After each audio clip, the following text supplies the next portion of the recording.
need a map. Only if it can direct me away from trouble. Trouble's like your persistent ex, isn't she? You tried ending things, but she's always hitting you up. Well, that was an awfully short vacation.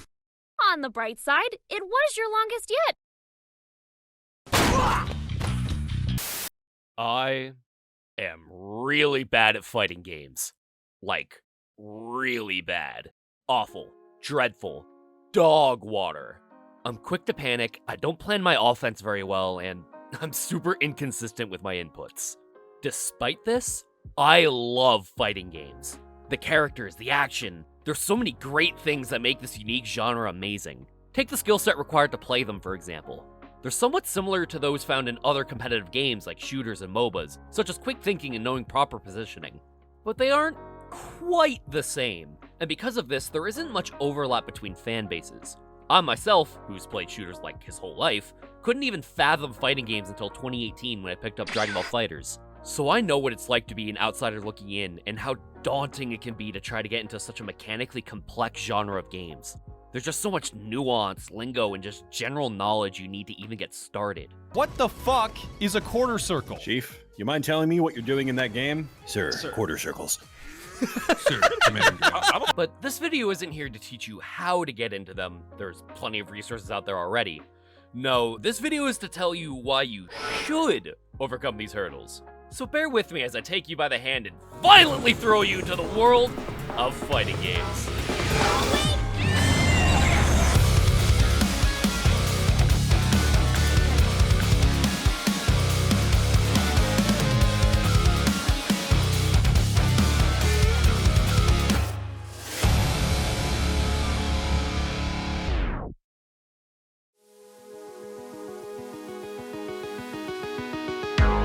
Before we get into the nitty-gritty, let's briefly go over the history of fighting games so we can get some context on how the genre got so popular in the first place.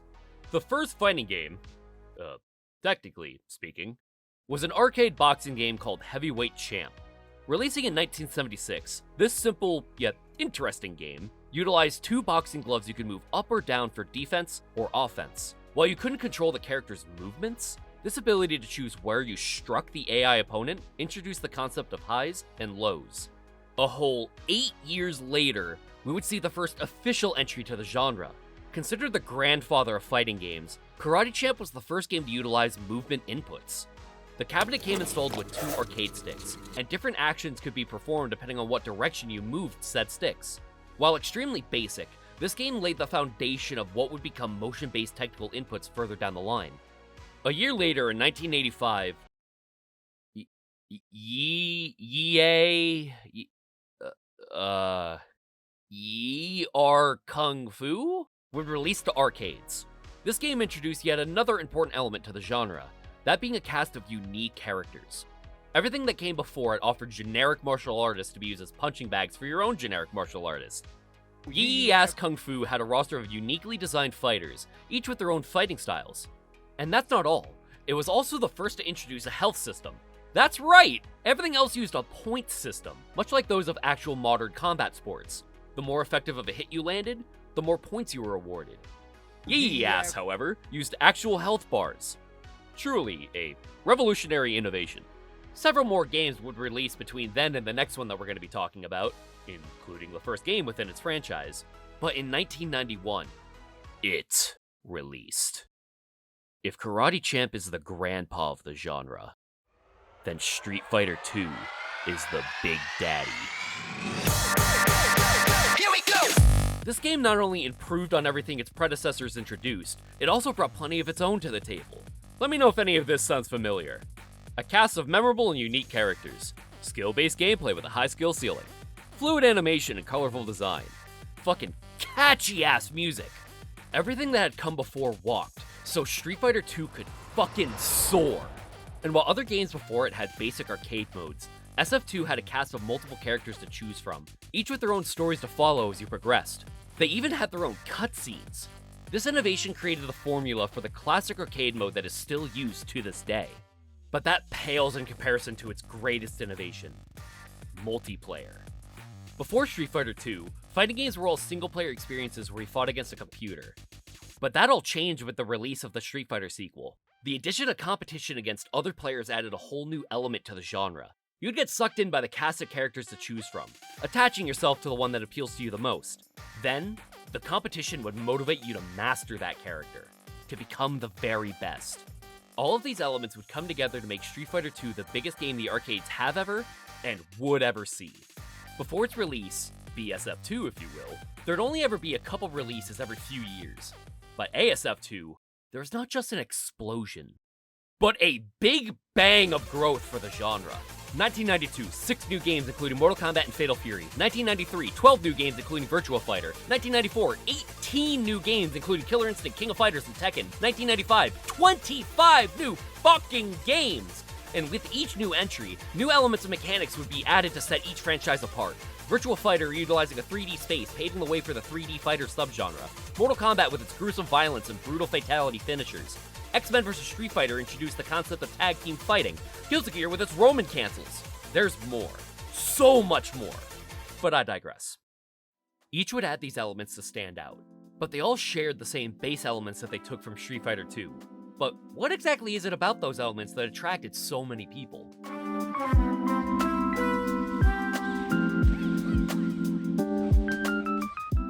The first point is definitely the most obvious. The spectacle. Well, I say obvious, but looking at something like SF2, you wouldn't really think it was a visual marvel. But that's exactly what it was. This is what games looked like before Street Fighter 2's release, so I think you can see how this shit blew people's minds. Nowadays, though, it's pretty easy to see how the spectacle of these games can draw a person in. I'm sorry. Are you, though? How dare you? Some games even have it as one of their main selling points. It's the same reason why action movies are so popular, so it's no wonder why anime fighters get the attention that they do.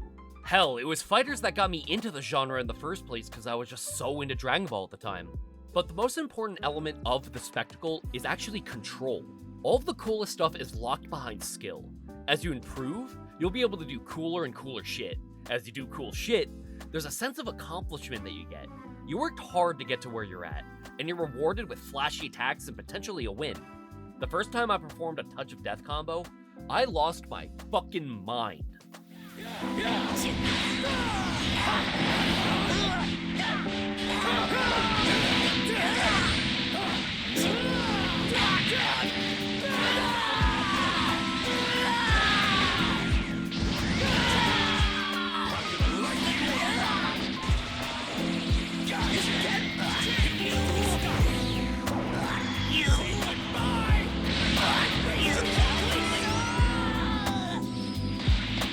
This leads into the next aspect that draws you in, that being skill. Being so mechanically complex, fighting games have a massive skill ceiling. From as low as the beginner button mashers all the way up to the professional tournament mainstays and everything in between. There are many levels of skill, and there honestly doesn't seem to be a true limit. Nowadays, you have resources like YouTube to help you learn, but back in the day, you had to teach yourself. You see, back in ye olden days, there was no internet, no guides, no nothing. But if you had the time, patience, quarters, and determination, you could learn and get better. This was a massive draw, this almost exclusivity, where only those who put in the time and effort to learn could even play at all.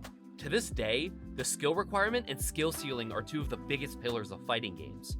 In relatively recent years, however, devs have been making an effort to make their games more accessible through the addition of simplified controls and one-button inputs. Some veteran players disagree with this push for accessibility, believing it ruins the spirit of fighting games. I believe they can fuck off. Okay, that was kinda harsh, but I do believe this is actually a good thing. For one, gatekeeping is just never good for a community. Stagnant growth leads to stagnant growth of skill, which then leads to decrease in interest. Not only that, but they're just looking at the situation the wrong way. Simplified controls aren't, and were never meant to be, viable beyond beginner skill levels. They're meant to give players a starting point and supplement the learning process. Once they grow and improve, they're incentivized to drop them for classic control schemes. Some games actually reward you for using classic controls. Grand Blue, for instance, actually grants special attacks 10% bonus damage in neutral when using technical inputs. So if the purists could calm themselves and let the newbies learn, that'd be cool. It's no secret that more often than not, fighting games have pretty lackluster stories. But that's okay, because it's not the stories that we fall for, but the characters that the stories are about. Ken and Ryu, Scorpion and Sub-Zero, Soul and Kai. These iconic characters are the franchises they're a part of, and their popularity transcends that of the games that they're from. Even if you don't play these games, I'm pretty sure you know what a Hadoken is, or have heard the iconic Scorpion phrase. There's a lot of reasons why we latch on to these characters. Design, personality, playstyle, or even their backstory. Let's take a look at Zato 1 of Guilty Gear fame to get a better understanding of what it is I'm talking about. Zato's design is very striking. The black suit, the blindfold, his sinister shadow, so much is conveyed in his design alone. Those of you who don't know anything about him may have guessed he's an assassin, or at the very least some sort of covert operative, due to his black skin-tight suit. And his personality matches what you'd expect from someone within that profession, that being cold and calculating, calm but cruel.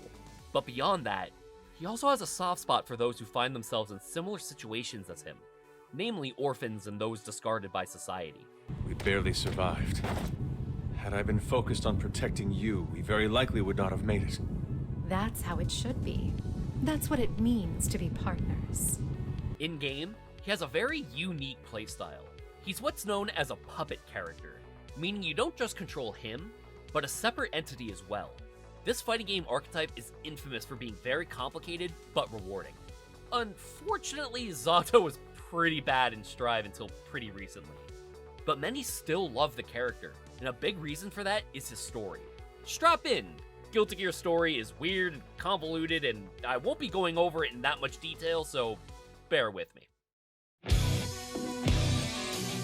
Orphaned by war, Zato 1 was taken in by the Assassin's Guild at a young age and trained to be a killer. He tried his best for the guild, but as time went on, he became more and more frustrated with his own lack of power. In a gambit to gain power, he risked everything and performed forbidden arts. This gambit paid off, and he received extraordinary shadow powers at the cost of his eyesight. Using these newfound abilities, Zato quickly climbed the ranks until he became the leader of the Assassin's Guild mere weeks later. That same year, the guild took in a new recruit, a young woman by the name of Amelia Rage, who Zato fell in love with almost immediately. Unfortunately, his powers made him cruel, and as leader, he became a bloodthirsty tyrant. After some time, Amelia decided enough was enough and betrayed her leader, leading him to being captured and imprisoned. This betrayal caused his affection to morph into pure disdain. After 2 years of wallowing in hatred within his cell, someone calling themselves Testament approached him and offered him a choice. Spend the rest of his life in that cell, or enter a tournament. If he wins, he would be free to pursue his revenge. While participating in that tournament, however, Zato received grave injuries. It was here that something unexpected happened. His shadow revealed itself to be sentient, calling itself Eddie. I won't get into it too much, but it turns out that those forbidden arts that he had performed granted him what's called a forbidden beast, which are bioengineered weapons. Seizing this opportunity, Eddie took control of the weakened Zato and began to search for others like him. The puppeteer had just become the puppet. Unfortunately for Eddie, however, Zato would soon succumb to his wounds. As it cannot survive for very long without a living host, Eddie desperately began searching for a new one, but ultimately failed to do so. In a final confrontation with Amelia, it learns the meaning of life, or at least Eddie comes to find its own meaning. That being that the value of one's life is proportional to the impact you leave on those around you. Learning this, Eddie accepts its fate and fades away. Years would pass before we would see Zato 1 and Eddie again. An organization known as the Conclave managed to acquire his corpse and began experimenting on him to develop the art of resurrection. The experiment was a success, and both Zato and Eddie were revived together. Upon awakening, they were both immediately thrown into a cell. Revived remembering the lessons that it had learned, Eddie's become much more docile, but unfortunately, Zato was not so lucky. He had lost just about all of his memories and emotions. He solemnly sat in his cell, a husk of his former self, until he remembered Milia. He broke out of his cell and escaped the Conclave, determined to find her. Zato 1 now supports Milia, who has become the director of the Assassin's Guild, and reformed it to become a sanctuary for those like themselves. To this day, the only real memories that he can recall is the love that he felt, and still feels, Familia rage. 私はお前を守る。だから、私はやるべきことができた。 I'm sure I got some details wrong in there, and I never even mentioned characters like Venom or Slayer, or how Zato is literally the person that made Faust, well, Faust. But a lot of this story is summarized in his theme music. Something that I love about Guilty Gear is how beautifully each character's story is portrayed within their theme songs. I'll go into more detail in a future video I'm cooking up, so be sure to subscribe and hit that bell to be notified when that video comes out. Fuck, I already sound like a YouTuber. Anyway, Zato's theme in Strive is one of the more recognizable ones, as the ending was actually memed on pretty hard when the game first came out. But, in short, the lyrics of the song tell of how empty he feels, having little to no memories or emotions since his revival. And this sentiment is reflected in the chaotic tone of the track. It gets more and more chaotic until it reaches a breaking point, and then it suddenly slows down. For in that bleak darkness, the one and only light that shines upon him that can relieve this suffering is the love that he feels for Milia. It's in this realization that he makes a vow. If he can no longer walk his own path, he will carve the way for the woman he loves.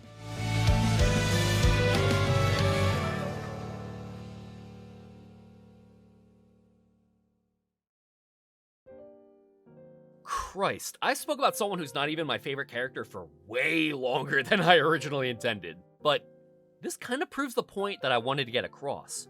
I could have chosen any character from any franchise and could have gone into equal depth. The history between Hanzo Hasashi and Bihan in Mortal Kombat, Killick in his struggle against evil in Soul Calibur, or literally any character from the insanity that is BlazBlue. These beloved characters are one of the most important aspects of the genre, and are a big reason as to why people get attracted to a franchise, as well as stick around long after. Which perfectly segues to the next section. Now that we've gone over what draws players in, it's now time to talk about what makes them stay.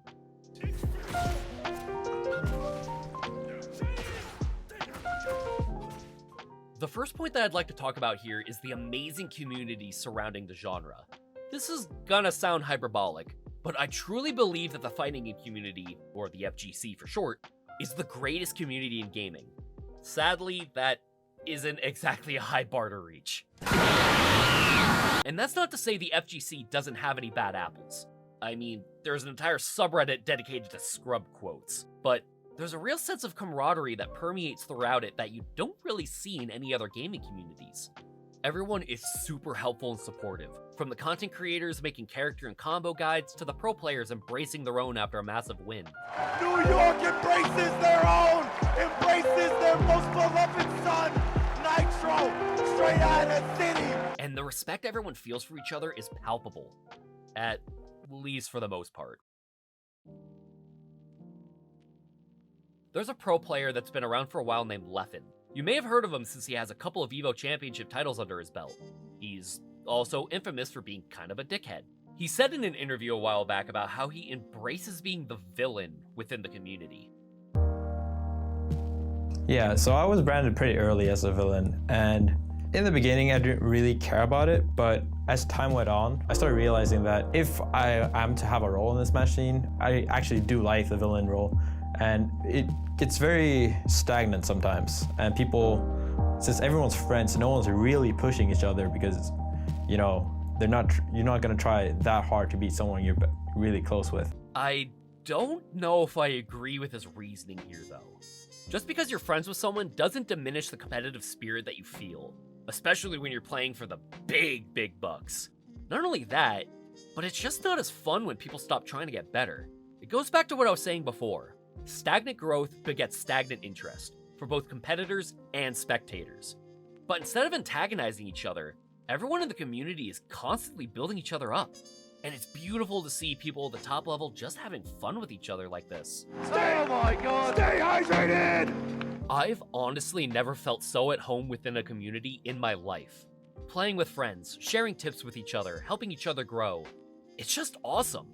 Even when I get my ass kicked in a tournament, the people are usually super chill. Speaking of tournaments, competition, like any sport, is a massive draw.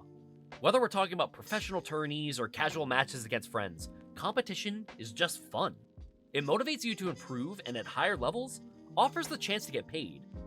Sadly, I'm nowhere near good enough to compete at such levels, so I can really only offer the perspective of a spectator. But watching these competitions is always exciting. Unless you were watching this year's Final Combat, which was, yeah,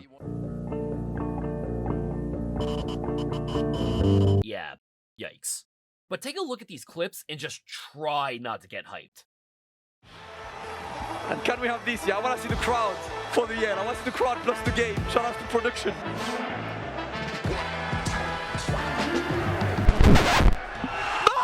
No, not like this. Oh, I swear, I swear. Thank you. This was the biggest heartbreak of my entire life. I feel betrayed. I feel that was top 1 anime betrayal. I feel top 1 anime betrayal. I feel sick. Take 2. Find out who that was. Take 2. Chat, get hype. Let's go.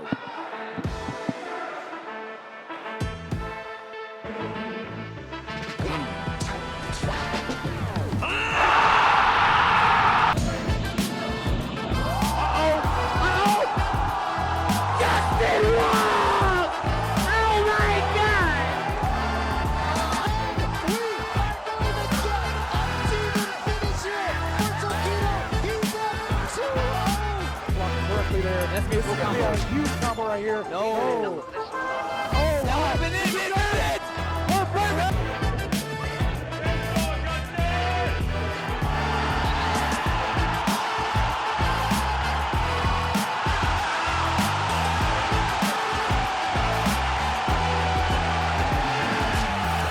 They're gonna be so mad when they watch the replay back. Oh my god. Not again! Not again!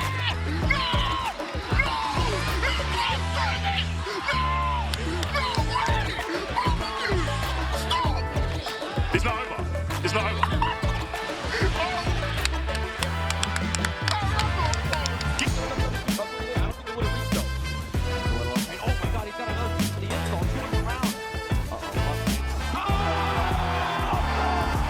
Overhead then backs away. Dashes up in danger.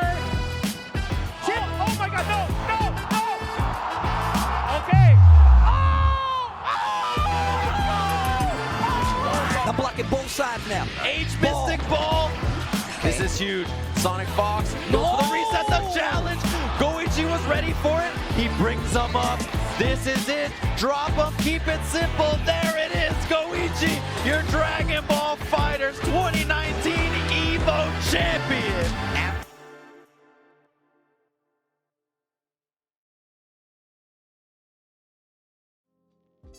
Seeing these people play at such a high level is nothing short of inspiring. And circling back to the community aspect of things, seeing them obliterate each other only to congratulate one another and hug it out like this afterwards, only further cements my point that this is the greatest gaming community. Last and certainly not least, is growth. I believe this is the strongest and most important pillar of the genre and is what truly keeps people around. I mentioned earlier how godly I felt after performing my first ever TOD. That wouldn't have been possible without hours upon hours of practice. Putting in so much effort and being rewarded like this is an incredible feeling. The sense of accomplishment from watching yourself grow, getting better and better over time, is the motivator to keep playing. Over time, your technique improves. You learn some sick-ass combos and get more and more consistent with your execution. You begin climbing the ranks online, beating stronger and stronger opponents. Individually, each of these aspects are great motivators, but together, they create what I like to call the FGC. That is, the fighting game cycle. You pick up a fighting game because you saw a tournament, or a content creator you like covered it, or a number of other reasons. As you play, you grow stronger and stronger. You learn combos, watch guides online, and then you begin to win your matches. Eventually, you may feel like you're ready to compete. Putting yourself out there and trying your luck in a tournament, you meet other players and make friends. You then begin to compete against these players, inspiring you to grow even stronger. And repeat. I hope I did a good job summarizing why we of the FGC love playing these games. Obviously, there are numerous other reasons why we play, but these are the main reasons why I stick around. And hey, if you decide after watching this video to take the plunge and try your hand at a fighting game, I'm sure you'll find something to love yourself. There are so many fighting games out there with interesting and unique mechanics that you're bound to find something you'll enjoy. Personally, I'm mainly playing Guilty Gear Strive right now, but I'm also putting some time into Mortal Kombat 1. I swear, I will become the world's greatest Homelander main. God damn it! Eventually. But hey, even if you don't like traditional fighters, there's a pretty wide variety of subgenres to choose from. You got arena fighters that range in complexity like the Ultimate Ninja Storm series or the Demon Slayer game. You got shit like For Honor that utilizes fighting game mechanics in a multiplayer framework. And while I don't personally believe that this is a fighting game, Yomi Hustle is great at introducing mechanics and concepts to the uninitiated, such as frame data, canceling, and resource management. But no matter what it is that you decide to play, we're all united by our love for these games.